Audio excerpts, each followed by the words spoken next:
திருச்சிற்றம்பலம்.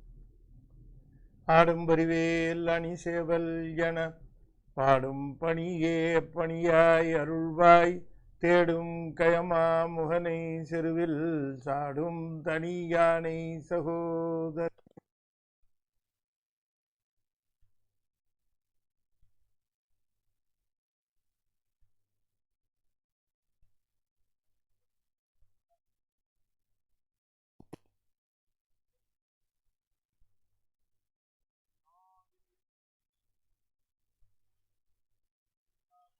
அருள்வாய் தேடும் கயமா முகனை செருவில் சாடும் தனி யானை சகோதரன். திருச்சிற்றம்பலம். சக்கரவர்த்தி தவராச யோகி எனும் மிக்க திருமூலனருள் மேவுநாள் எந்நாளும். திருச்சிற்றம்பலம். தென்னாடுடைய சிவனே போற்றி, என் நாட்டவர்க்கும் இறைவா போற்றி, ஏகம்பத்துறை எந்தாய் போற்றி, பாகம் பெண்ணுரு ஆனாய் போற்றி, பராய்த்துறை மேவிய பரணே போற்றி, சிராப்பள்ளி மேவிய சிவனே போற்றி, அண்ணாமலையம் அண்ணா போற்றி, கண்ணார் அமுத கடலே போற்றி, காவாய் கனகத்திரளே போற்றி, கைலை மலையானே போற்றி போற்றி, வெற்றிவேல் முருகனுக்கு அரோகரா. திருச்சிற்றம்பலம். அண்ட சராசரங்களுக்கெல்லாம் அதிபதியாக வழங்கக்கூடிய முருகப்பெருமானுடைய ஒப்பற்ற பெருங்கருணையினாலே சென்னை ICF கமலவிநாயகர் சத்சங்கம் மிகச் சிறப்பாக நிகழ்த்தி வருகின்ற திருமந்திர ஞான வேள்வியில் 9ஆம் தந்திரத்திலே நாம் 26வது பகுதியாக விளங்கக்கூடிய வரை உரை மாட்சி என்பது பற்றி இன்றைய தினம் சிந்திப்பதற்கு திருவருள் கூட்டியிருக்கிறது. வரை உரை என்று சொல்லப்படுவது உரையை வரைப்படுத்துதல். பல சொற்களாலே பல வாக்கியங்களினாலே பல மணி நேர அறிவுரைகளினாலே சொல்லப்பட வேண்டியதை ஒரு வாக்கியத்திலே அல்லது ஒரு சொல்லிலே சொல்லிவிடுவது. அது வரைப்படுத்துவது என்றால் அதனை முறைமைப்படுத்தி அதனை முழுத்தன்மையுடைய ஒரு சொல்லாக ஆக்குவது. இதுக்கு தான் மகா வாக்கியம்னு பேர். மகா வாக்கியம் என்று சொல்லக்கூடியது இதுதான். தமிழிலே மகா வாக்கியத்துக்கு பெரும்பெயர் என்பது பெயர். பெரும்பெயர் அப்படின்னா வரை உரை. இந்த வரை உரையை தான் திருமூலர் வரை உரை என்று சொல்வதைத்தான் பெரும்பெயர் என்று குறிப்பிடுவார்கள். திருமுருகாட்டுப்படையில் முருகா என்று சொல்லுவதை சொல்லுகிற பொழுது அரும்பெறல் மரபின் பெரும்பெயர் முருக என்று அதனை குறிப்பிடுகின்றார். முருகங்கிறது வரைவுரை. வரைவுரை என்றால் அது ஒரு வார்த்தை போதும். முருகா எனும் நாமங்கள் அப்படின்னு நல்லா இருந்தார். அந்த முருக என்று சொல்லுவது ஒரு பெரும்பெயர். மகா வாக்கியம் பல்வேறு துதிகளாலே பல்வேறு மொழிகளாலே துதித்து சொல்லுவதை காட்டிலும் முருகா என்று ஒரு முறை அது சொன்னால் அதற்கு அது மந்திரமாக அது மகா வாக்கியமாக அமைகிறது.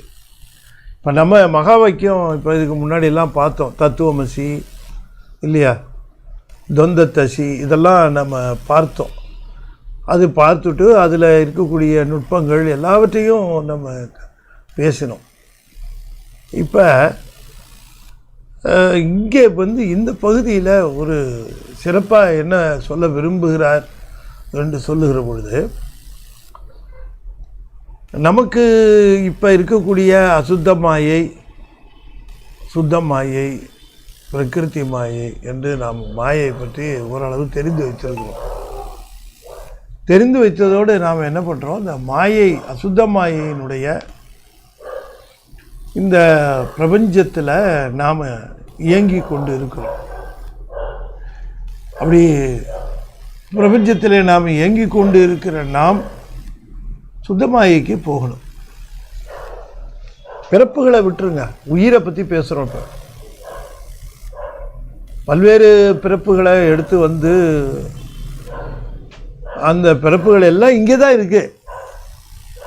நமக்கு என்னவோ எங்கேயோ போயிட்டு எங்கேயோ வந்த மாதிரிலாம் தெரியும்.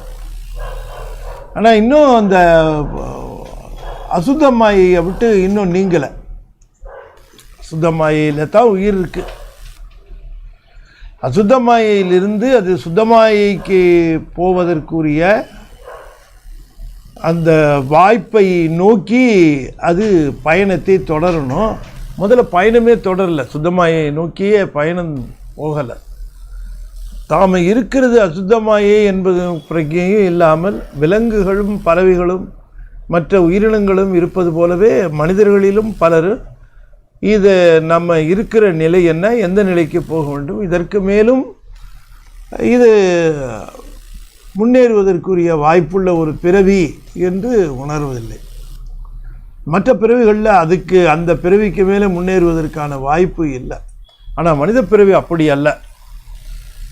தேவர்கள் கூட மனிதர்களாக பிறந்து அதற்கு பிறகுதான் அவர்கள் அந்த உயர்ந்த நிலைக்கு போக முடியும். அதை சொல்லுகிற பொழுது கூட அவர்களும் சகலர் தானே. புவனியில் போய் பிறவாமையில் நாள் நாம் அவமே போக்குகின்றோம் என்று திருமாலும் பிரமனும் வருந்துவதாக குறிப்பிடுகின்றார் திருப்பள்ளி எழுச்சியில் மணிவாசக பெருமாள். ஆகையினாலே இந்த மாயை நாம் இருக்கிறது அசுத்த மாயை அப்படின்னு முதல்ல பிரஜை, அதிலிருந்து சுத்தமாய்க்கு போகணுங்கிற முயற்சி, பிறகு சுத்தமாயை போவதற்கான சாதனங்களை மேற்கொள்ளுதல், இதை பற்றி தான் பேசுகிறோம். உயிர் உய்ய வேண்டும் என்பது தான் திருமூலருடைய நோக்கம், ஆகமத்தினுடைய நோக்கமும் அதுதான். உயிர்கள் உய்ய வேண்டும், அதற்காகத்தான் இறைவன் இந்த நெறிமுறைகளை வழிமுறைகளை படைத்திருக்கிறார். சரி, இது அசுத்த மாயையில் இருக்கிறது என்று தெரிந்து கொள்ளாமல் இது என்னன்னே தெரியாமல் இதில் மற்ற நான் சொன்ன போல உயிரினங்கள் போலவே உயிர் இருந்து கொண்டே இருந்து பிறப்புகளை எடுத்துக்கொண்டே இருக்கிறது. இதற்கு இந்த உணர்வு வருகிற வரைக்கும் இதற்கு வினைகளுக்கு தக்கவாறு அந்த பயன்களை அனுபவித்து வருகிறது. ஆனால் இதற்கு ஒரு விடிவு இல்லையா? இதற்கு ஒரு போக்கும் வரவும் புணர்வும் என்று சொல்லக்கூடிய இந்த சூழ்நிலையிலே இருக்கக்கூடிய உயிருக்கு இதிலிருந்து விடுதலை எப்படி கிடைக்கும் என்று நிறைய உயிர்கள் சிந்திக்கின்றன. நாம் நினைக்கிறது போல் ஏதோ சில பேர் சாமி கும்பிட்றவங்க சில பேர் தான் நினைக்கிறாங்க, மற்றவங்களாம் இல்லை. இல்லை, நிறைய பேர் அந்த நினைப்பு அவர்களுக்கு வருகிறது. ஏன் இவ்வளவு துன்பம் வரணும், இந்த துன்பம் இல்லாத நிலை வரலாமா என்றெல்லாம் நினைக்கிற உயிர்கள் உண்டு. அந்த உயிர்கள் சுத்தத்தை நோக்கி செல்ல வேண்டும். அப்போ அந்த சுத்தத்தை நோக்கி செல்லுவதற்குரிய மிகச்சிறந்த சாதனமாக இருப்பது பெரும்பெயர். இந்த பெரும்பெயர் என்று சொல்லக்கூடிய அந்த மகா வாக்கியத்தை உணர்ந்து உச்சரித்து அந்த மாயையிலிருந்து டிரான்சிஷன், அதிலிருந்து இதிலிருந்து கடந்து அதற்குள்ளே போவது. இப்போ நம்மளில் பல பேர் அந்த நிலைக்கு போயிருக்கிறவங்க தான், சுத்தமாயினுடைய தொடக்க நிலைக்கு போயிருக்கிறவர்கள். அதாவது எப்போ திருமுறையை ஓத ஆரம்பிக்கிறார்களோ, திருமுறையை பாடுகிறார்களோ, திருமுறையை உணர்வு பூர்வமாக சொல்லிய பாட்டின் பொருள் உணர்ந்து சொல்லுக என்று மணிவாசகர் சொன்னதுக்கு காரணம் கூட அதுதான். அப்போ அதை உணர்ந்து சொல்லுகிற பொழுது அவர்களுக்கு இந்த டிரான்சிஷன் நடக்குது. அப்படி டிரான்சிஷன் நடக்கிற அந்த நிலையில் நல்ல தெளிவாக நீங்கள் தெரிந்து கொள்ள வேண்டும். உணர்வு பூர்வமாக திருமுறைகளை பாடல்களை சொல்லுகிற பொழுது அவர்களுக்கு அசுத்தமாயிலிருந்து சுத்தமாயை போவதற்குரிய அந்த வாய்ப்பு கிடைத்து சுத்தமாயிலே சென்று விடுகிறார்கள். நுழைஞ்சிட்டவங்க நிறைய பேர் இருக்கிறாங்க சுத்தமாயிக்குள்ளே. சுத்தமாயிக்குள்ளே நுழைஞ்சதுக்கு அடையாளமே திருமுறைகளை பாடுதல், பேசுதல். அதுதான் அடையாளம். அதில் ஒன்றும் சந்தேகம் இல்லை. அதனால் இன்னும் தெளிவாக சொல்ல விரும்புகிறது என்னன்னு கேட்டால், திருமுறைகளை உணர்வு பூர்வமாக வெறும் பாட்டு படிக்கிறது மட்டும் அல்ல, அது திரும்ப திரும்ப மணிவாசகர் அதனால தான் இவ்வளோ தூரம் சொல்லிட்டு வந்தது கடைசியில் சொல்கிறாரு, நீ சொல்கிறது இதை சொல்கிறதுல ஒன்றும் பிரயோஜனம் இல்லைப்பா, சொல்லிய பாட்டின் பொருள் உணர்ந்து சொல்லுக என்று சொல்லுகிறார். பொருள் உணர்ந்து சொல்லுக என்று சொல்லுவது இதற்கு பொருளாக இருக்கக்கூடிய சிவத்தை உணர்ந்து சொல்லுக, அதுதான் முக்கியம். எனவே தோய்ந்து நின்று திருமுறையிலே தோய்ந்து நின்று சொல்லுதல், திருமுறையிலே தோய்ந்து நின்று சொல்லிய பிறகு சுத்தமாயிலேயே நடத்தி கொண்டு செல்லுவது, சுத்தமாயிலேயே நடத்தி கொண்டு செல்லுவது பெரும்பெயர்.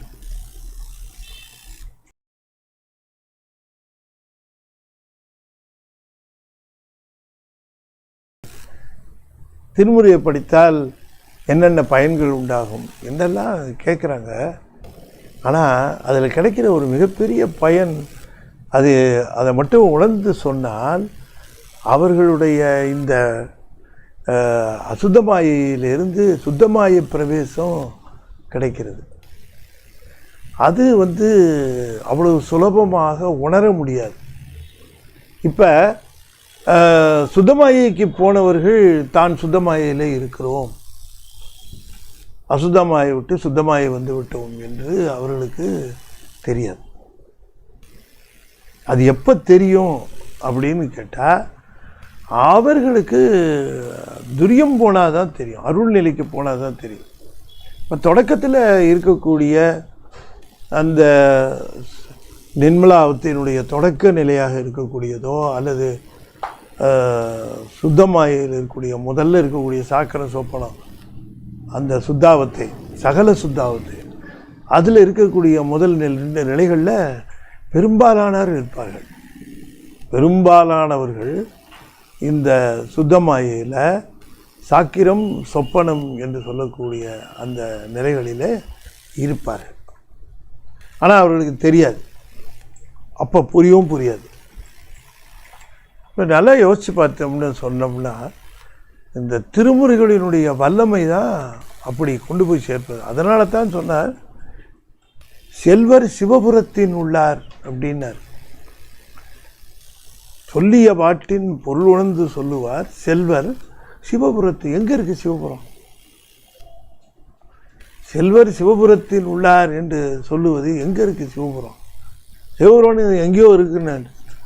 சிவபுரம் என்று குறிப்பிடுவது சுத்தமாயினுடைய இந்த கடைசியில் இருக்கக்கூடிய அந்த துரியம் துரியாதீதத்தை தான் குறிப்பிடுகிறார்.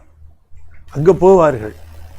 ஆகையினாலே இது திருமுறைகள் திருவாசகம் இவை எல்லாமே அங்கே அழைத்து கொண்டு போவது என்பதற்காகத்தான் பாடியிருக்கிறார்கள்.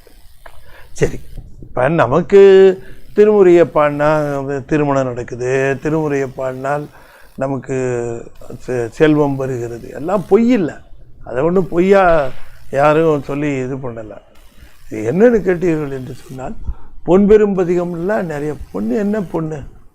சுத்தமாயி தான் பொண்ணு. அதை தேவாரம் திருவாசகம் சாதிப்பது போல வேறு எதுவும் சாதிக்கிறது. ஆகையினால தான் அவ்வளோ பாடல்களை கொடுத்திருக்கிறார்கள், அவர்கள் நமக்கு அதனை தந்திருக்கிறார்கள் என்று சொல்லுகிற பொழுது அது சுத்தமாயைக்குள்ளே அழைத்து செல்வதற்குரிய சாதனமாகும். இப்போ அப்படி அழைத்து கொண்டு போவதற்கு பெரிய ஃபோர்ஸ் தேவைப்படுது. அதனால தான் அந்த திருமுறைகள் அங்கே போனதுக்கு பிறகு பெரும்பெயர், அங்கே நிற்கிறதுக்கு வரைவுரை, அதுலேயே நிற்கிறதுக்கும் அதில் தொடர்ந்து பயணித்து போவதற்கும் அந்த வரைவுரை என்பது தேவைப்படுகிறது. அந்த வரைவுரை தான் சுத்தமாயையில் சொல்லப்படுவது தான் தத்துவமசி தொந்தத்தசி என்று சொல்லக்கூடிய மகா வாக்கியங்கள் எல்லாமே சுத்தமாயைக்குள்ள நுழைந்த பிறகு அழைத்து செல்லுகிற, இழுத்து செல்லுகிற அல்லது நடத்தி செல்லுகிற, எப்படி வேணால் வச்சுக்கோங்க, அதுதான் அந்த மந்திரம். அப்போ நமக்கு என்ன அந்த மந்திரம், பெரும்பெயர் நமக்கு என்ன என்று சொல்லுகிற போது அதைத்தான் தெளிவுபடுத்துகிறார் இங்கே நம்முடைய திருமூல தேவநாயனார். அந்த மந்திரத்தை தெளிவுபடுத்துகிறார். அது என்ன மந்திரம்? இப்போ அவங்க தத்துவமசி அது சுத்தமாயைக்கு போகிறோன்னு கூட தெரியாமல் போகிற ஆன்மாக்கள் நிரம்ப உண்டு. அப்படி ஒரு சுத்தமாயை ஒன்று இருக்குன்னே தெரியாத ஆன்மாக்கள் அசுத்தமாயிலேயே இருந்து கொண்டு இருக்க ஆன்மாக்கள் உண்டு. அசுத்தமாயிலேயே இருந்து கொண்டு இது அசுத்தமாயேன்னு கூட தெரியாமல் இருக்கிற ஆன்மாக்கள் உண்டு இல்லைங்களா? சேத்துல கிடந்து புரள்ற பன்றிக்கு அது சேரு நல்ல இடம் வேற இருக்குங்கிறது அதுக்கு தெரியாது. அதுக்கு சுகமாக இருக்கும், அவ்வளோதான்.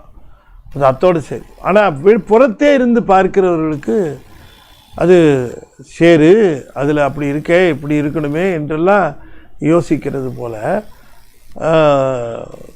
அசுத்தமாயிலே இருந்து இந்த உலக பிரபஞ்சத்தின் மேலேயே சொல்லணாத நாட்டத்தை ஏற்படுத்தி கொண்டு இதில் ரொம்ப வருஷம் இருக்க போகிறது போலவே கருதி கொண்டு பொருள் ஈட்டுதலும் மற்றவரை வஞ்சித்தலும் இப்படியெல்லாம் செய்து கொண்டு இருக்கிறவர்கள், அவர்களுக்கு இன்னொன்று இருக்குது, சுத்தமாய் என்கிற ஒன்று இருக்குது, அதுக்கு நமக்கு போகணும், ஆன்மா ஈடேறணும் அப்படிங்கிறது இல்லை. ஆன்மா ஈடேற்றம் என்கிற ஒன்றே உண்டுன்னு அவங்களுக்கு தெரியாது, ஆன்மா உண்டுன்றதும் தெரியாது, அதுக்கு ஈடேற்றம் என்பது உண்டு என்பதும் தெரியாது. ஆனால் சில ஆன்மாக்களுக்கு இந்த அந்த பக்குவத்தினாலே அவர்கள் என்ன ஒரு நிலைக்கு வந்து விடுகிறார்கள். அவர்கள் நம்ம இந்த முன்னேற்றம், ஆன்ம முன்னேற்றம் வேண்டும் நமக்கு என்று கருதுகிறார்கள். அதனால் என்ன சொல்கிறது, பிரபஞ்ச லாபத்தை நோக்கி திருமுறைக்கு வருகிறவர்கள் என்கிற ஒருபுறம் இருக்க, அந்த லாபத்தை எல்லாம் தாண்டி போய் சிவத்தை அடைய வேண்டும் என்ற ஒரு நோக்கம், சிவத்தினுடைய அருளை பெறணும், அடையணும், இதெல்லாம் அந்த திருமுறையை ஓதி பெருமானுடைய திருவுருளை பெற வேண்டும், பெருமானுடைய அன்பை பெற வேண்டும், இப்படியெல்லாம் நினைத்து கொண்டு. ஆனால் உண்மையிலே என்ன நடக்குது அப்படின்னு சொன்னால், அசுத்தமாயிலேருந்து சுத்தமாய டிரான்சிஷன் அது வந்துடும். அது இங்கே வந்ததுக்கு பிறகு இது வர்றதுக்கு முக்கியமான காரணம் திருமுறைகள் தான், திருமுறைகள். ஆனால் அங்கே வந்த பிறகு அங்கேருந்து அதை செலுத்தி கொண்டு போவது எதுன்றது தான் சொல்கிறார். அது எது அப்படி செலுத்தி கொண்டு போவது என்று கேட்டால், அது செலுத்தி கொண்டு போவது பெரும்பெயர். அந்த பெரும்பெயர் எது அதை செலுத்தி கொண்டு போகிறது? செலுத்தி கொண்டு போவது மட்டுமல்ல,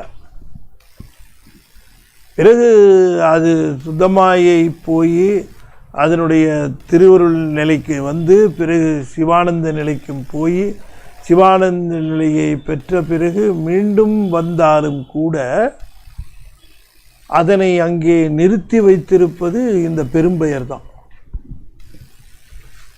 சரி, அப்போ இதுவரைக்கும் நம்ம இப்படி பார்த்தோம். பெரும்பெயர், வரையுறை என்ற பெயரில் அதை நம்ம சிந்தித்தோம். சரி, பெரும்பெயர் என்பது என்ன? பெரும்பெயர் நமக்கு என்ன பெரும்பெயர்? நமக்கு எது வரையுறை? உரைப்பதிலே எது வரைமுறையாக கடைசியில் இதை சொன்னால் போதுங்கிற மாதிரி இருப்பது எது என்று கேட்கிற பொழுது அதைத்தான் இங்கே விரித்து பேசுகிறார். என்ன சொல்கிறார் பார்ப்போம். தான் வரைவற்ற பின் ஆரை வரைவது, தான் அவன் ஆன பின் ஆரை நினைவது, காமனை வென்ற கண் ஆரை உகப்பது, தூமொழி வாசகம் சொல்லுமின் நீரே. தூமொழி வாசகம் இதுதான் பெரும்பெயர். தூமொழி வாசகம், தான் வரை அற்ற பின் ஆரை வரைவது, தான் அவன் ஆன பின் ஆரை நினைவது, காமனை வென்ற கண் ஆரை உகப்பது என்று சொல்லுகிற பொழுது இந்த தூமொழி வாசகத்தாலே ஒருவர், தூமொழி வாசகம் என்பதுதான் வரையுறை. அதுக்கு ஏன் தூமொழி வாசகம் என்று பெயர் என்று சொன்னால், தூ என்பது தூய மாயை, தூவாமாயை, தூய மாயை, சுத்தமாயை என்று சொல்லப்படுகின்ற அந்த சுத்தமாயைக்கு அழைத்து செல்லுகின்ற வாசகம். இதுதான் வரையுறை. இந்த வாசகத்தினாலே அந்த நிலையை பெற்ற பிறகு தான் வரைவு அற்ற பின் ஆரை வரைவது. வரைவது என்று சொல்லுகிற பொழுது சுட்டி உணர்தல். வரைவற்ற நிலை, வரைவுற்ற நிலை இரண்டுக்கும் இருக்கக்கூடிய வேறுபாடு என்ன என்று கேட்டால், இந்த அசுத்த மாயைக்கும் சுத்த மாயைக்கும் இருக்கக்கூடிய மிகப்பெரிய அந்த வேறுபாடே சுட்டி உணர்தலும் சுட்டு இறந்து உணர்தலும் தான். சுட்டி உணர்தல் என்று சொல்லுகிற பொழுது அந்த சுட்டி உணர்தல் விருப்பு வெறுப்பை கொண்டு வந்து தந்துவிடும். ஆகையினாலே விருப்பு வெறுப்பு அந்த நிலைகளிலே இருந்து இன்ப துன்பங்களை சுமந்து விருப்பு வெறுப்புகளை நாள்தோறும் ஒவ்வொரு மணிக்கணக்கு தோறும் விருப்பமும் வெறுப்பும் விருப்பும் வெறுப்பும் வேண்டுதல் வேண்டாம் இப்படியாகவே நாள் முழுக்க கழிந்து அந்த சுற்றுணர்வினாலே வினைப்பயன்களை தூய்த்து கொண்டே இருத்தல்.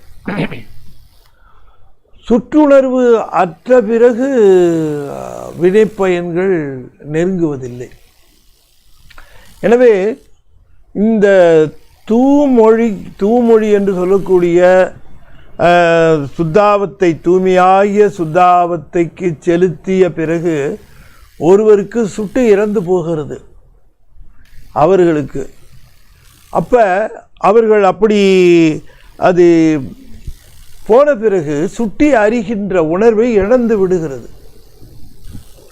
இன்னார் இன்னார் இன்னார் என்று அந்த வேதமில்லாமல் ஏகதேசமாக உணராமல் எல்லாவற்றையும் சிவமயமாக உணர்கிற அந்த நிலையிலே இந்த சுட்டி உணர்கின்ற நிலை அற்றுப்போகும் என்று குறிப்பிடுகின்றார். அப்போ அந்த வாசகம் எது என்று கேட்கிற பொழுது, அப்போ திருமுறைகள் எல்லாம் சுத்தாவத்தைக்குள்ளே நுழைத்த பிறகு அங்கிருந்து தொடர்ந்து செலுத்தி கொண்டு இருக்கக்கூடியது அஞ்செழுத்து. அந்த அஞ்செழுத்தை தான் இங்கே பெரும்பெயர் என்று குறிப்பிடுகிறார். சைவர்களை பொறுத்த வரைக்கும் தத்துவமசியோ தொந்தத்தசியோ அது வேதாந்தத்தில் சொல்லப்பட்டிருக்கு.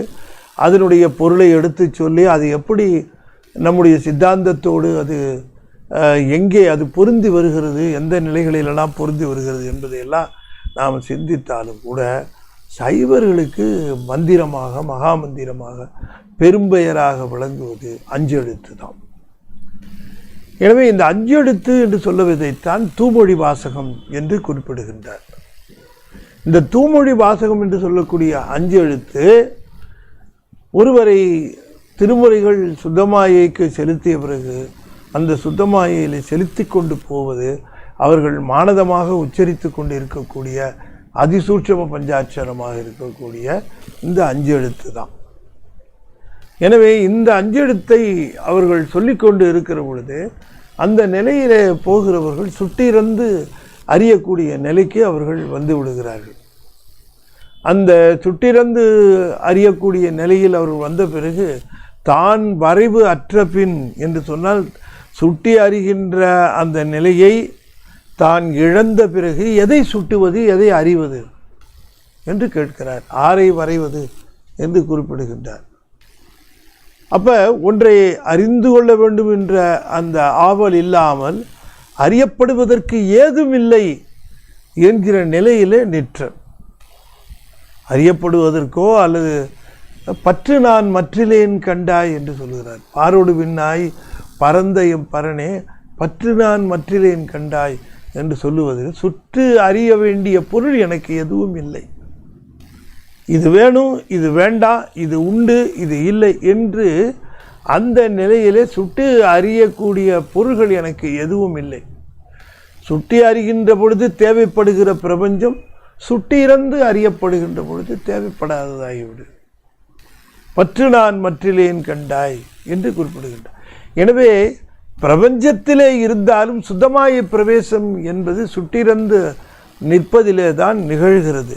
அதுதான்.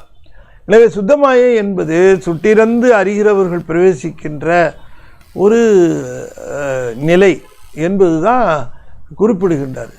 எனவே ஆரை வரைவது என்று ஆரோடு நோகேன் ஆர்க்கெடுத்து உரைக்கேன் என்று கேட்கிறார்.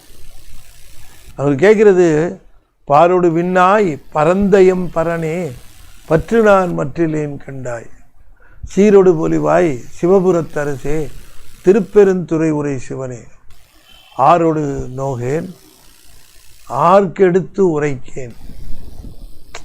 அது என்ன ஆரோடு நோகேன் ஆர்க்கெடுத்து உரைக்கேன் என்று சொன்னால், யார் வேண்டியவர் யார் வேண்டாதவர்?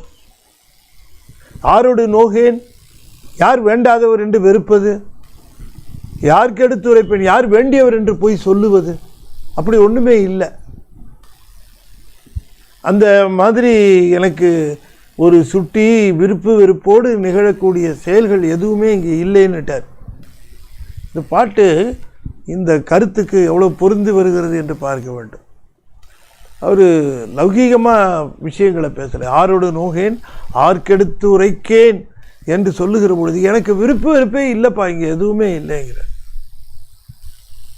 பாண்டியனிடம் எடுத்து சொல்லுவதா, அல்லது பாண்டியன் தான் என்னுடைய இந்த பிரிவுக்கு காரணம் என்று சொல்லுவதா, அல்லது என்னுடைய வினை என்று சொல்லுவதா, எதை என்று சொல்வது? யாரையும் நோக முடியும். எனக்கு யார் மேலேயும் வெறுப்பு கிடையாது, யார் மேலேயும் வெறுப்பு கிடையாது.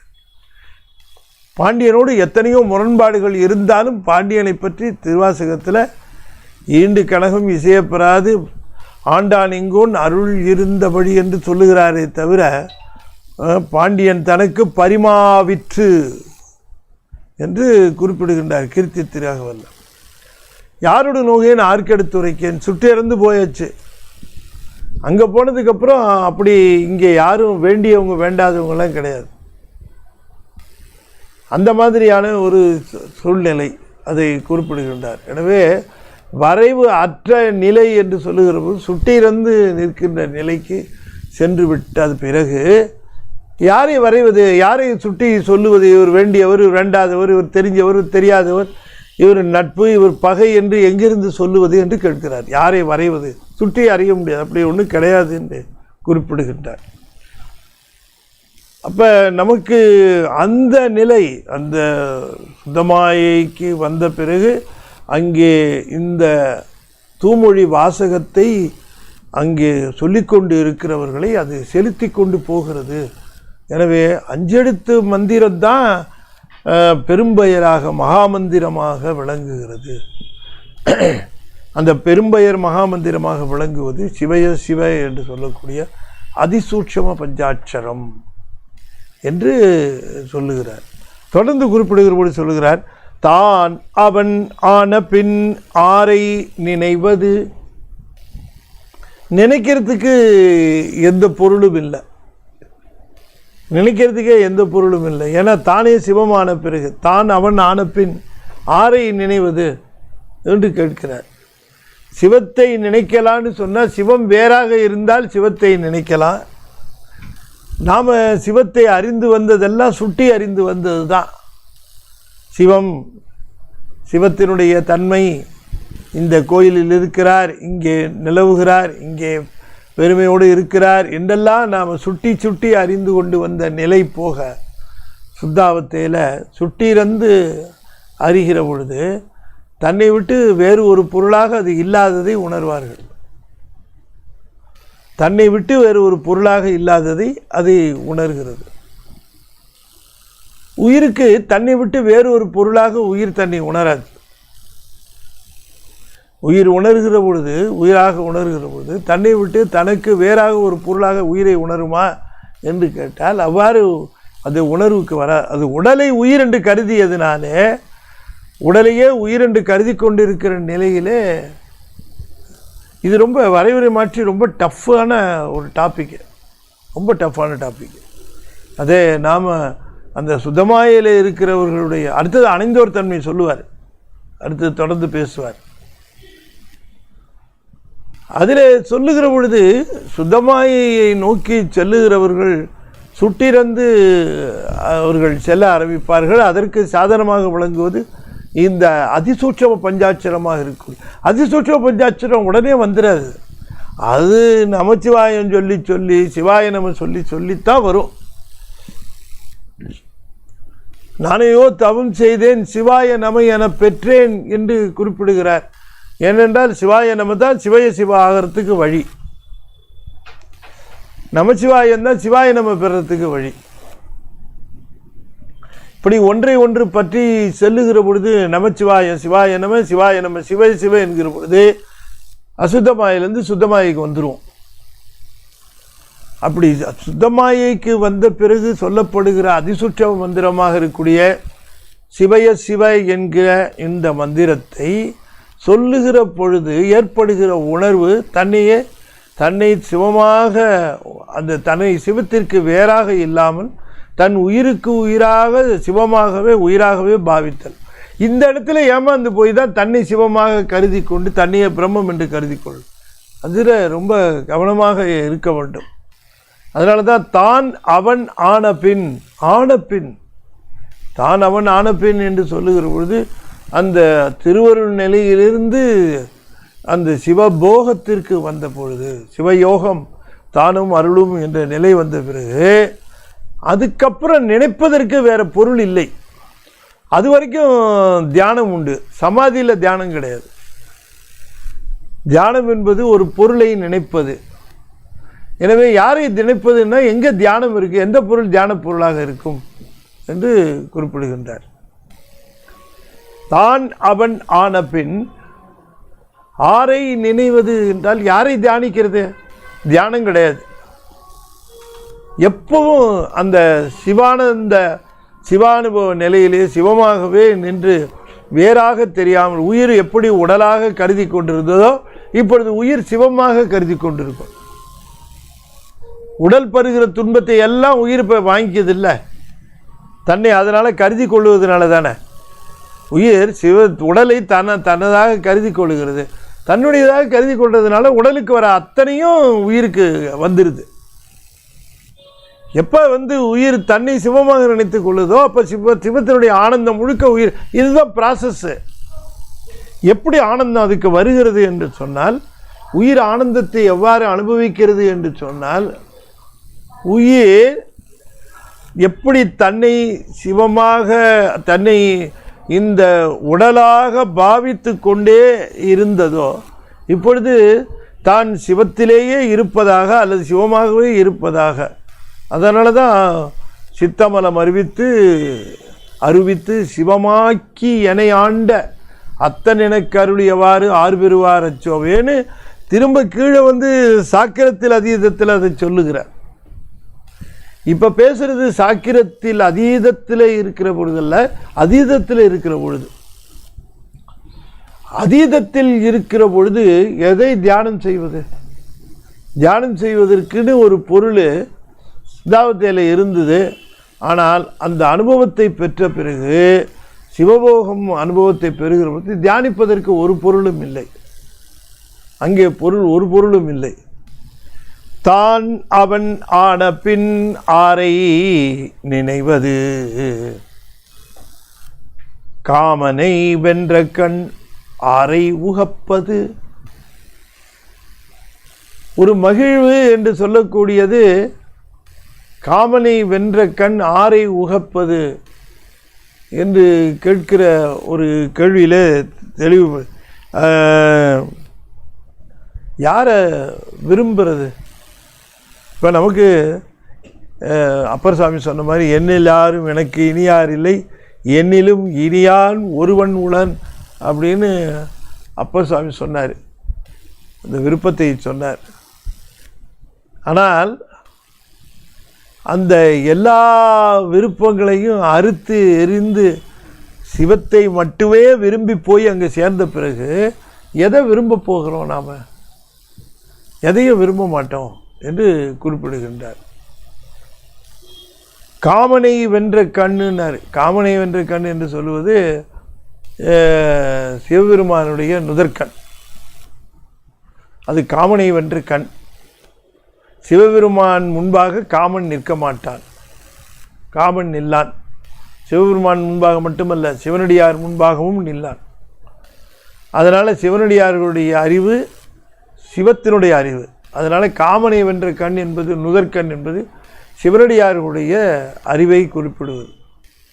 அந்த அறிவிலே யாரை உகப்பது, யாரை உகந்து காமனி உகந்த வென்ற கண்களினாலே விருப்பு எங்கேருந்து வரப்போகுது? யாரை நினைத்து விருப்பம்? உடலை பற்றிய விருப்பம் வருமா? உயிரை பற்றிய விருப்பம் வருமா? அல்லது சிவத்தை பற்றிய விருப்பம்தான் வருமா? வராது. அது அந்த நிலையில் முழுமையாக சிவமாக நிற்கிற நிலை எப்படி அப்படிங்கிறது சொல்கிறார். அதுதானே நிறைவு. சிவபோகத்திலே எப்படி அந்த நிலையிலே நிற்பார்கள்? அந்த சிவபோகத்திற்கு அழைத்து சென்றது தூமொழி வாசகம். சிவபோகத்திற்கு அழைத்து சென்ற தூமொழி வாசகம் சிவபோகத்தில் இருக்கிறவர்கள் யாரை வரைவது, ஆரை நினைவது, ஆரை உகப்பது என்று கேட்கிறார். அப்போ இந்த நிலையில் இருக்கிறவர்கள் சிவபோகத்திலிருந்து திரும்பவும் கீழே வந்துட்டா, அதாவது தங்களுடைய பிராரத்தத்தை அனுபவிப்பதற்காக வருகிறவர்கள் சாக்கிரத்திலே அதீதத்தை புரிந்தவர்கள். திரும்பவும் அவங்க துரியாதீதத்திலிருந்து கீழே வந்தால் துரியம், சொப்பனம், சுடுத்தி சொப்பனம், நனவு அப்படி வராது. ஒரு தடவை போயிட்டாங்கன்னா, அந்த இடத்துக்கு போயிட்டாங்கன்னு சொன்னால், துரியாதீதத்துக்கு போயிட்டா அவ்வளோதான். அதுக்கப்புறம் மீண்டு வந்தால் அவங்க 4 நிலைகளில் எந்த நிலையில் இருந்தாலும் சாக்கிரத்தில் அதீதத்தை புரிந்தவர்கள். அவர்கள் சாக்கிரத்தில் நின்னாலும் அந்த அதீதத்தை புரிந்தவர்கள் தான் அவர்களுக்கு தனி ஸ்டேட்டஸு. அவர்களை கொண்டு போய் இப்போ நான் முன்னே விளக்கியிருக்கேன். இந்த இடத்த முன்ன நான் விளக்கம் தந்து சொல்லியிருக்கிறேன்.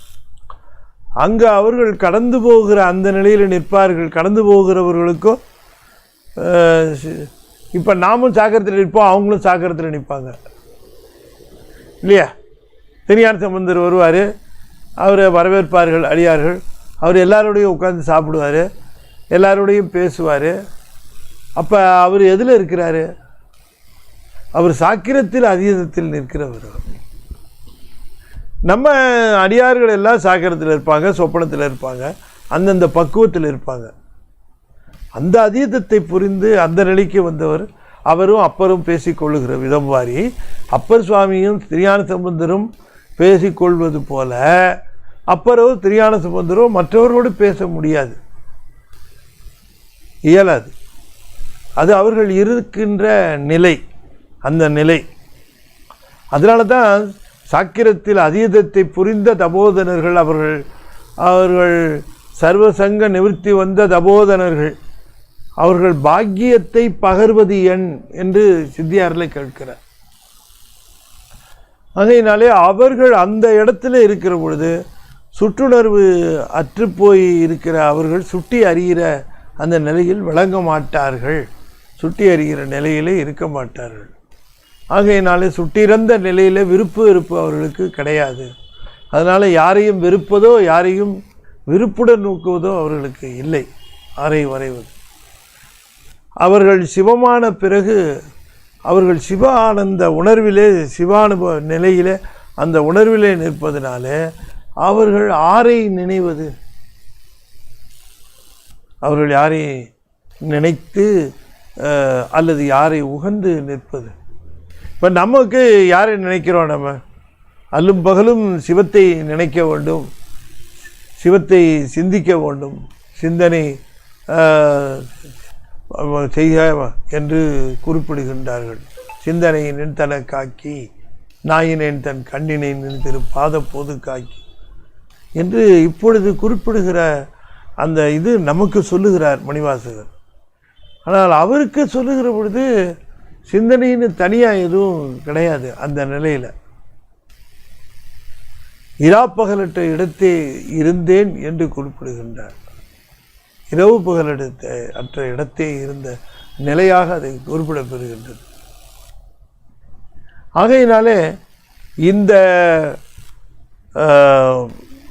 சுத்த மாயையினுடைய நிறைவாக இருக்கக்கூடிய நிர்மலாவத்தையினுடைய நிறைவாக இருக்கக்கூடிய அந்த சிவபோகத்தில் நிற்கிறவர்கள் அவர்களுடைய நிலை, அவர்கள் யாரையும் விருப்பு வெறுப்போடு பார்க்காததற்கு காரணம் அவர்கள் சுட்டிறந்து நிற்பார்கள்.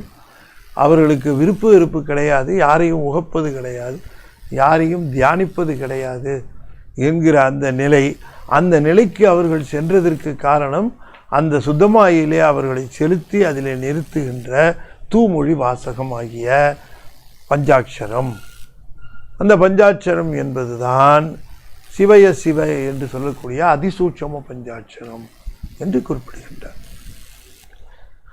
ஆகையினாலே அங்கே அழைத்து செல்வதும் அந்த அஞ்செழுத்து, அதிலிருந்து திரும்பவும் அவர்கள் வருவார்களேயானால், அவர்கள் மீண்டும் சிவபோகத்தில் இருந்துட்டு சாக்கிரத்தில் அதீதத்தை புரிக வருவார்களேயானால், அந்த நிலையிலேயும் அவர்களை நிறுத்துவது இதே அஞ்செழுத்து தான்.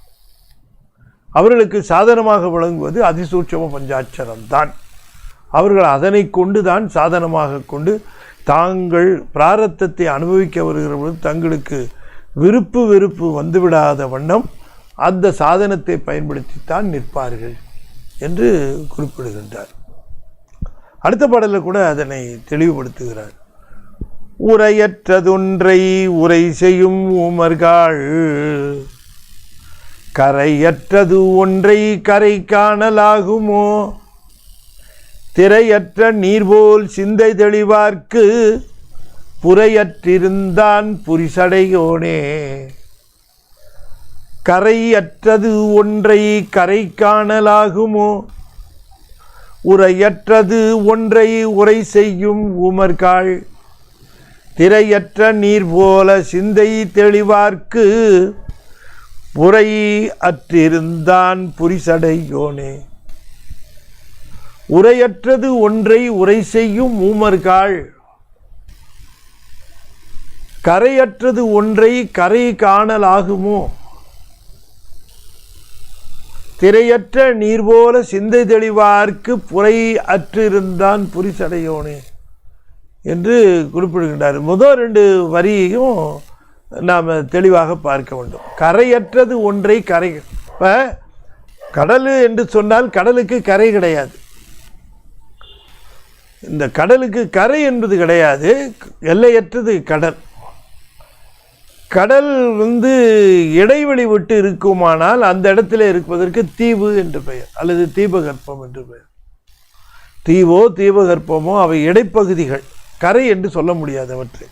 நாம் அதை கடற்கரை என்று சொல்லிக் கொள்கிறோம். உண்மையிலே பார்க்க போனால் மேலிருந்து நாம் பார்ப்போம் என்று சொன்னால் கடல் முழுவதுமாகவும் கடல் பரவாத இடமாக சில இடங்களுமாக தீவும் தீபகற்பமுமாக இருப்பது நமக்கு தெரிய வரும். எனவே கரை இல்லாதது ஒன்று, அது கடல் என்பது கரை இல்லாதது ஒன்று. ஆற்றுக்குத்தான் கரை உண்டு, கடலுக்கு கரை கிடையாது. அந்த கரை என்று சொல்லக்கூடிய ஒன்று இருக்கிறது என்று நாம் கருதுவோமே, ஆனால் அது தீவும் தீபகற்பமுமாக இருக்கக்கூடிய நிலப்பகுதியே தவிர அது கரை என்று சொல்லிவிட முடியாது என்று குறிப்பிடுகின்றார். அதை போய் கரை காணவே முடியாது. கடலுக்கு கரை இல்லை, அதனால் காணவும் முடியாது. அதுபோல உரைக்கு அப்பாற்பட்ட ஒரு பொருள், உரைக்கு அப்பாற்பட்ட பொருளாக இருக்கக்கூடிய ஒரு பொருளை உரை செய்யும் ஊமர்கள், உரை செய்யும் ஊமர்கள் என்று சொன்னால் உரைக்கு அப்பாற்பட்ட ஒரு பொருளை உரைக்குள்ளே கொண்டு வந்து விடலாம் என்று கருதுகின்றவர்களே என்று குறிப்பிடுகின்றார். அப்போ நாம் கொஞ்சம் கொஞ்சமாக இறைவனை உணர ஆரம்பித்த பிறகு அஞ்செழுத்தை ஓத ஓத ஓத நமக்கு தெரிவது என்ன என்று கேட்டால், சிவய நம என்று சொல்லக்கூடிய அந்த 5 எழுத்து மந்திரமாகட்டும், அல்லது அந்த மந்திரத்திலிருந்து மேலும் தெளிவு மந்திரமாக இருக்கக்கூடிய சிவய சிவ மந்திரமாக இருக்கட்டும், இந்த மந்திரங்கள் எல்லாம் நமக்கு விளக்குவது என்ன என்று கேட்டால், உரைக்கு அப்பாற்பட்டவனாக சிவம் விளங்குகிறது என்ற ஒரு நிலை. எனவே வார்த்தைகளுக்குள்ளே அகப்படுவார் என்று நாம் அவரை வார்த்தைகளுக்குள்ளே அகப்பட்டு சொல்லுகிற நிலையை தாண்டி போய் நிற்கணும். இதைத்தான் சுட்டுணர்வு நீங்கி போய் நிற்றல் என்று குறிப்பிடுகிறது. ஈசனை நாம் சுட்டி அறிகின்ற அந்த நிலையை தாண்டி போக வேண்டும். 9க்கு வந்துட்டோம்ல, 7, 8 எல்லாம் தாண்டி 9க்கு வந்துட்டோம். 9க்கு வருகிற பொழுது ஈசனை இன்னும் அந்த சுட்டி அறிகின்ற சொற்களினாலும் அல்லது உரைகளினாலும் நாம் அவனை மகிழ்வித்து விடலாம் என்றோ நாம் மகிழ்ந்து விடலாம் என்றோ கருதுதல் கூடாது. அந்த நிலைக்கு தாண்டி போக வேண்டும். உணர்வு பூர்வமாக அப்படி நினைக்கிற தென்னா எண்ணம் முன் தீசேர் மெழுகப்பாய் என்று மணிவாசகர் குறிப்பிடுகின்றார். உணர்வு சிவம் என்பது உரை என்ற நிலையை தாண்டி உணர்வு என்கிற நிலையில் நாம் அடைவதற்கு 5 எழுத்து தான் துணையாக இருக்கிறது என்று குறிப்பிடுகிறார். அதனால தான் அது வரை உரை. அந்த வரை உரை என்கிற பெரும்பெயர் இருக்கிறதே, அதனை நாம் சொல்ல வேண்டிய முறையிலே சொன்னால் நிகழ வேண்டியது என்ன என்று கேட்டால், சுட்டி அறியப்பட வேண்டிய பெரும்பொருள் நமக்கு சுட்டி இறந்து உணரப்படுகின்ற பொருளாக நாம் எங்கே இருக்கிறோம், எந்த இடத்துல இருக்கிறோம், கோயிலில் இருக்கிறோமா, பூஜை செய்கிற இடத்துல இருக்கிறோமா, ட்ரெயினில் இருக்கிறோமா, அல்லது நடு தெருவில் இருக்கிறோமா, வீட்டில் இருக்கிறோமா? இல்லை, இடம் அது சுட்டி அறிய முடியாதபடி உணர்வு நினைத்த உடனேயே அந்த பெரும் உணர்வு, அந்த உணர்வு பூர்வமாக உணர்தல் சிவத்தை இதுக்கு தயார்படுத்துகிறார். இதுக்குத்தான் அந்த 5 எழுத்துங்கிறார். 5 எழுத்துங்கிறது உரை நிலையில் இருந்து அல்லது நினைவு நிலையில் இருந்து உணர்வு நிலைக்கு கொண்டு போகுது. இப்போ உரையில சொல்லிட்டு மனசில் நினைக்கிறோம், நினைப்பு முழுக்க அவருக்கு கொடுக்குறோம், நினைத்து கொண்டு இருக்கிறோம். இந்த ரெண்டையும் தாண்டி போய் உணர்வாக உணர்வு பூர்வமாக நினைப்பதற்கு 5 எழுத்து மந்திரம் சாதனமாக விளங்குகிறது. குறிப்பாக சிவய சிவ என்கிற மந்திரம். எனவே சிவாய நம என்ற மந்திரம் சொல்லிக்கொண்டு இருக்கிற நீ சிவய சிவ என்கிற மந்திரத்திற்கு தன்னை ஆயத்தப்படுத்தி கொள்ள வேண்டும், தன்னை தயார்படுத்தி கொள்ள வேண்டும். நமச்சிவாய என்கிற மந்திரத்திலிருந்து சிவாய நம வரத்துக்கு சொல்ல வேண்டாம், அது வந்து விடுகிறார்கள் பெரும்பான்மையோர். அதில் சட்டுன்னு அவங்க வந்துடுறாங்க, நமச்சிவாயத்திலேருந்து சிவாய நமக்கு வந்துடுறாங்க. அது சொல்ல வேண்டிய மந்திரம் இதுன்னு சொல்லுகிறார்கள். திருவருட் பயன்லையும் சொல்லுகிறார், நம சொல்கிறத விட சிவ சொல்லித்தான் நீங்கள் வரணும் என்று அதனை வலியுறுத்தி சொல்லுகிறார்.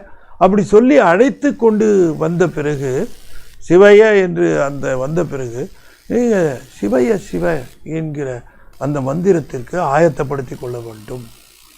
அதனால தான் நம்முடைய அருணகிரிநாதர் அர்த்தம் சொல்கிறார், அவாமறு வினா வசுதை காணும் அடவாரினும் அவார் கணலில் வாழ்வென்று உணராதே அராணுகர வாதையுறு தேரைகதி நாடு மாறி வாகியுள்ள மால் கொண்டு அதனால் சிவாய என ஒரு காலும் நினையாத திவிராகரனை வாவென்று அருள்வாயே திரோத மலம் மாறும் அடியார்கள். திரோத மலம் என்று சொல்லக்கூடிய நகாரமும் மகாரமும் மாறிப்போய் சிவாய என்று சொல்லக்கூடிய நிலை, அதுதான் அதிசூட்சம பஞ்சாட்சரம். எனவே சிவாயன்னு சொல்லக்கூடிய நிலைக்கு வரணுங்கிறார். இப்போ பெரியவங்க எல்லாரும் ஒன்றாத்தான் சொல்லுவாங்க, திருமூலரை ஒட்டித்தான் எல்லாரும் பேசியாகணும். திருமூலரை தாண்டி போய் யாரும் பேசுகிறதுக்கு ஒன்றும் இல்லை. எல்லாத்தையும் சொல்லிட்டு போயிட்டார் மகான், எல்லாத்தையும் சொல்லிட்டாங்க சாமி. அவர் தேர்ந்து சொன்னதை எடுத்து விரித்து விரித்து தான் பேச வேண்டியிருக்கு. சிவயனமலையே நிற்கிற நீ வந்துடு. அதனால தான் உரை உரை என்று சொன்னால் உரையாக சொல்லிக் கொடுத்து, அது மந்தமாக செய்தாலும் சிவாய நம உரை தான். சிவாய நம நமசிவாய என்று வெளிப்படையாக சொல்லுதலும், மந்தமாக சிவாய நம சொல்லுவதையும் விட்டு மானதமாக சொல்லுக. ஊமர்கள் என்று குறிப்பிடுகிறார். ஊமர்கள் என்று சொன்னால் ஊமை தன்னுடைய அனுபவத்தை சொல்லுவதற்கு எவ்வாறு முடியாமல், தன்னுடைய அனுபவத்தை சொல்ல முடியாமல் திகைத்து போகுமோ அதுபோல் நீயும் இந்த எழுத்துக்களால் அவனை சொல்லி முயன்று தோற்று போவாய். ஊமையும் தோற்று போகும், நீயும் தோற்று போவாய். ஊமர்கள் என்று சொன்னால் வார்த்தைகளினாலே அவனை சொல்லிவிடலாம், அவனை கட்டிவிடலாம் என்று கருதாது. மகாமந்திரமாக இருக்கக்கூடிய ஒன்றினால்தான் பெரும்பெயர். அந்த பெரும்பெயர் மந்திரத்திற்கு உரியவராக ஆகுக. பெரிய பெரும்பெயர் மந்திரமாக சொல்லப்படுவது சிவய சிவ. எனவே வரையுறை மாட்சியில் அவர் சொல்லுகிறது, இந்த மாட்சி என்ன பெருமை, வரையுறை என்று சொல்லுவது பெரும்பெயர். பெரும்பெயர் என்பது சிவய சிவ. அந்த அந்த 5 எழுத்து அது உனக்கு உரியது தான். நீ சிவாய நமவிலே நின்றுடாத, சிவய சிவ வரணும். சிவய சிவங்கிறது உன்னை அழைத்து கொண்டு போகும். அழைத்து கொண்டு போனது மட்டுமல்லாமல் சிவத்தையே உணர வைக்கின்ற மந்திரமாக அது விளங்குவதினாலே, அது ஒன்றினால்தான் நீ உணரப்படக்கூடிய ஒரு பொருள். இது உரைக்கப்படக்கூடிய பொருள் அல்ல. மனவாசகம் கடந்தான், மனவாசகத்திற்கு அதீதமானவன் என்றெல்லாம் நாம் சொல்லுகிறதுக்கு காரணம் என்னன்னா, உணர்வு பூர்வமாக அனுபவிப்பதற்குரிய மந்திரம் சிவய சிவம். அதை நாம் அனுபவிப்பதற்குரிய பெருமை மந்திரம். அதை சொல்லுகிறார். உரையற்றது ஒன்றை உரை செய்யும்.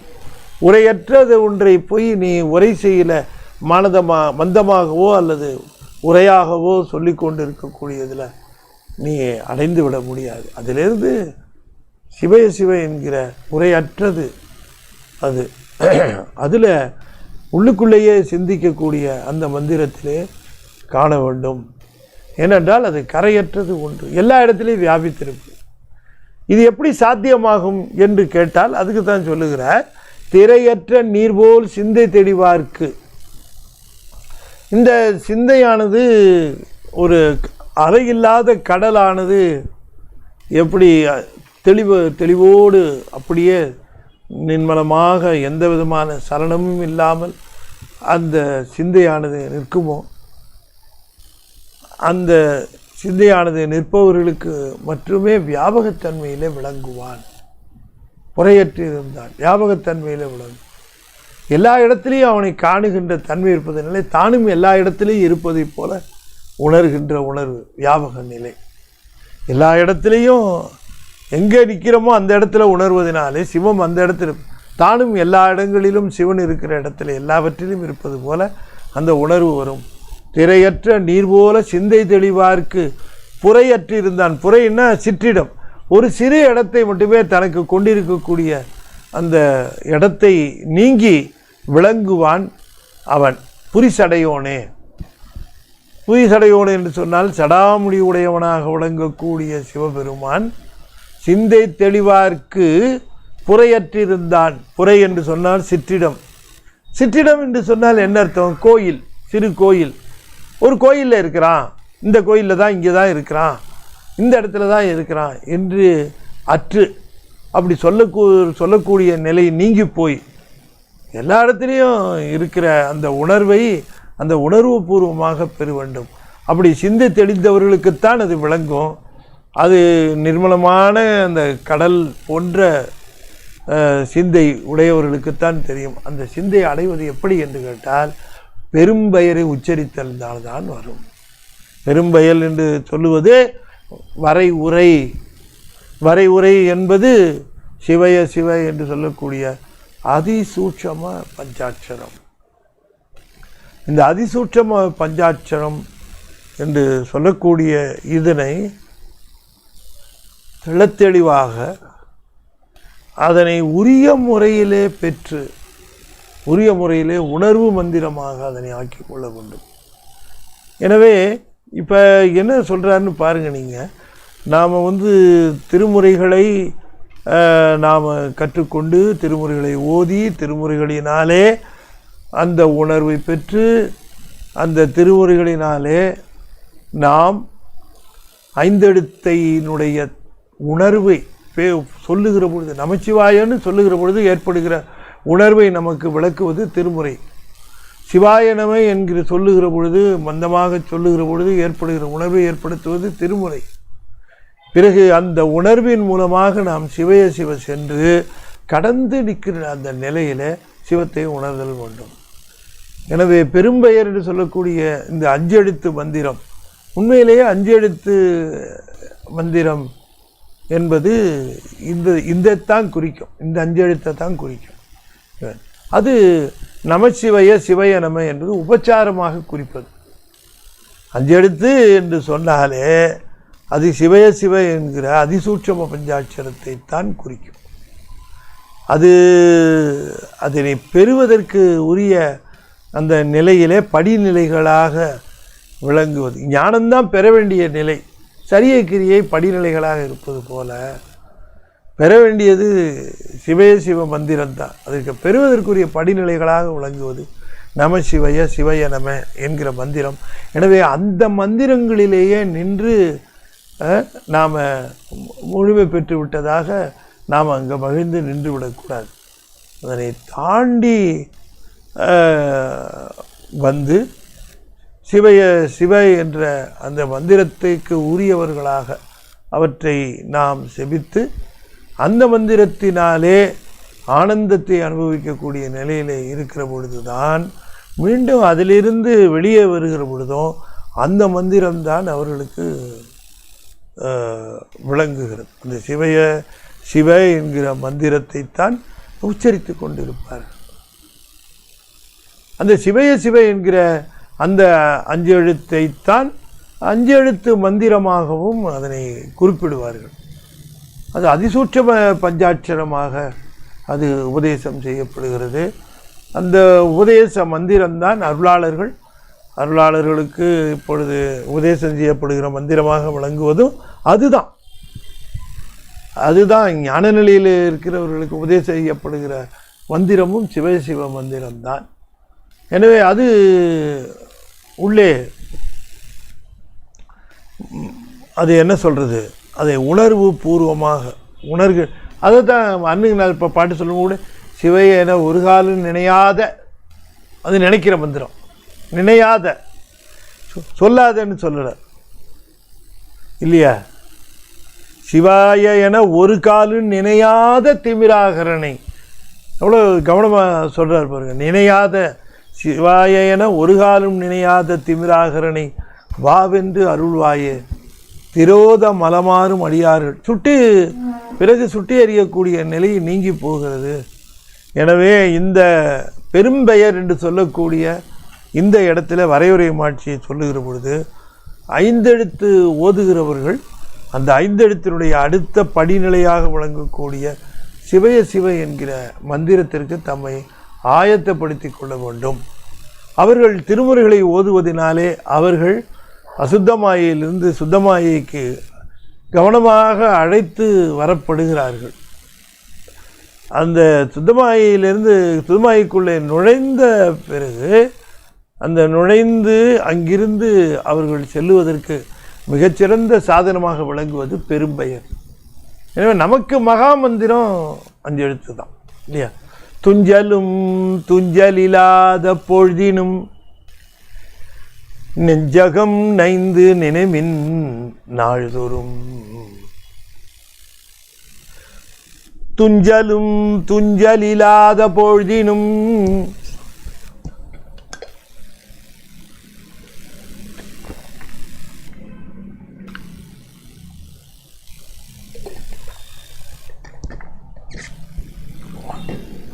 துஞ்சலும் துஞ்சலில்லாத பொழுதினும் நெஞ்சகம் நைந்து நினைமின் நாள்தோறும். வஞ்சகம் அற்றடி வாழ்த்த வஞ்சகம் அற்று அடி வாழ்த்த. என்னங்க வஞ்சகம் இருக்கு? என்ன வஞ்சகம்? வஞ்சகம் அற்று அடி வாழ்த்த, வஞ்சகம் அற்ற அடி வாழ்த்த, வஞ்சகம் அற்று அடி வாழ்த்த வந்த கூற்று அஞ்ச உதைத்தன 5 எழுத்துமே. 5 எழுத்து எது இங்க? சிவ சிவ.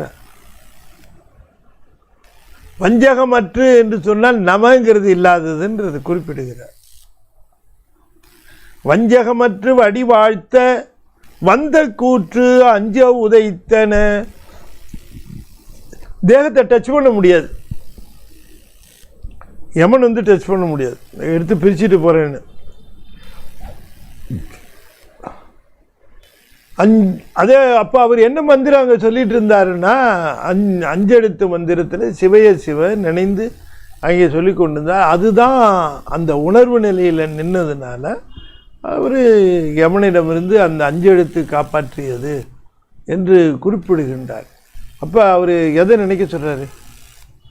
துஞ்சலும் துஞ்சலில்லாத பொழுதினும் நெஞ்சகம் நைந்து நினைமின் நாள்தோறும் காதலாகி கசிந்து கண்ணீர் வெல்க ஓதுவார்தமை நன்னறிக்கு உய்ப்பது வேதம் நான்கினும் மெய்ப்பொருளாவது நாதன் நாமும் நமச்சிவாயவேன்னு தெளிவாக சொன்னார். நமச்சிவாயன்னு பேர் சொல்லிட்டார் இல்லைங்களா? ஆனால் இங்கே என்ன சொல்லுகிறார்? அஞ்செழுத்துன்னு சொல்லுகிற இடமும் நமச்சிவாய என்று சொல்லுகிற இடத்தையும் கவனமாக பார்க்க வேண்டும்.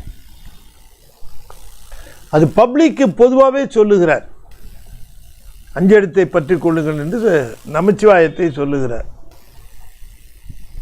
சொற்றுணை வேதியன் சோதி வானவன் கற்றுணை பூட்டியோர் கடலில் பாய்ச்சினும் நற்றுணையாவது நமச்சிவாயவே என்று அங்கு தெளிவாக குறிப்பிடுகிறார்கள். எனவே பிரபஞ்ச பிடியிலிருந்து விடுபடுவதற்கு நமச்சிவாயம், பிரபஞ்சத்திலிருந்து அசுத்தமாயிருந்து சுத்தமாய்க்குள்ளே செலுத்துவதற்கு சிவாய நம, அங்கேயே நின்று மேலே அழைத்து செல்வதற்கு சிவய சிவ. இதுதானே நம்முடைய அமைப்பு முறை. நமச்சிவாயங்கிறது அங்கே அந்த பிடியிலிருந்து விடுவிப்பதற்கு. நீ நமச்சிவாயத்திலேருந்து சிவாய நம்ம சொல்லுங்கிறாரு உமாபதி சிவன். காரணம் என்னென்னா, சுத்தமாயிக்கு போ, அங்கே போயிரு, அங்கே போ, தத்துவத்தெல்லாம் வென்று தத்துவத்தை தாண்டி நில்லு என்று குறிப்பிடுகிறார். அப்போ வஞ்சகமற்ற அடி வாழ்த்த என்று சொல்லுகிற பொழுது திருவடியை வாழ்த்தினார். எப்படி வாழ்த்தினார்? வஞ்சகமற்று வாழ்த்தினார்னா நம இல்லாமல் வாழ்த்தினார். இப்போ சிவைய சிவைய சிவ என்று வாழ்த்தினார், சிவைய சிவ என்று உள்ளபூர்வமாக வாழ்த்தினார்.